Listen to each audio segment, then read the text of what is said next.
আসসালামু আলাইকুম। সবাই কেমন আছেন? আশা করছি সবাই ভালো আছেন। সবাই এটা তো জানেন যে খালি কলসি বাজে বেশি। তো কিছু কিছু মানুষ আছে যাদের কিনা মানে নিজস্ব কোনো আইডেন্টিটি নাই, নিজস্ব কোনো ব্যক্তিত্ব নাই।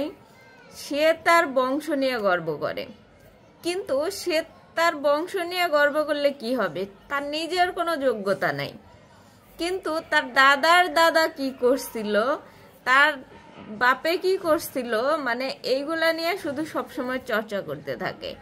এখন তার দাদার দাদা কি করছে, তার দাদাই কি করছে, মানে এইগুলা নিয়ে যখন সবসময় চর্চা হয়, এগুলা সবারই গর্ব থাকে যে আমার বংশে অমুক ছিল অমুক ছিল, যারা কিনা অনেক উচ্চবিত্ত ছিল। কিন্তু তাদের গল্প যখন আপনি সব সময় বলতে আছেন তখন বিষয়টা কেমন হয়ে যায়?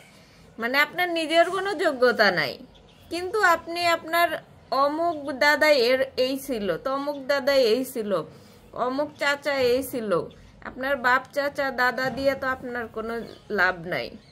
আপনার নিজের যোগ্যতা কি?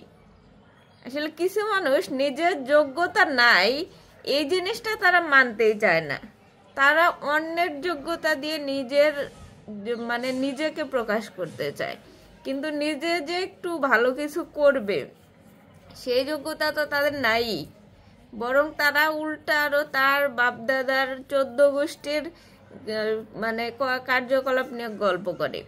কিন্তু এমন এমন ফ্যামিলি আছে যে তাদের বংশের কথা বাইরের লোক খারাপ বললেও তারা গর্বে বুক ফুলায়, আমার বংশ এরকম এরকম। অথচ এলাকার মধ্যে জিজ্ঞেস করলে দেখবেন যে বেশিরভাগ মানুষই তাদের ঘৃণা করে।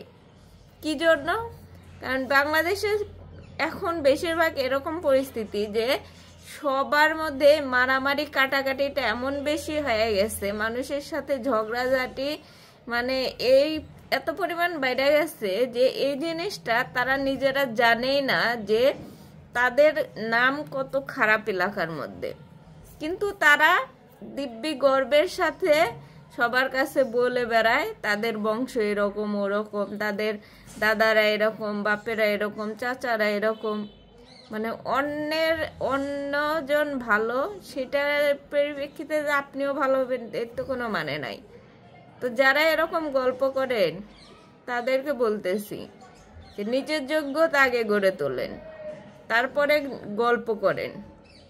অমুক কি করছিল, তমুক কি করছিল, অমুক বড় তমুক বড়, আপনি কি করছেন?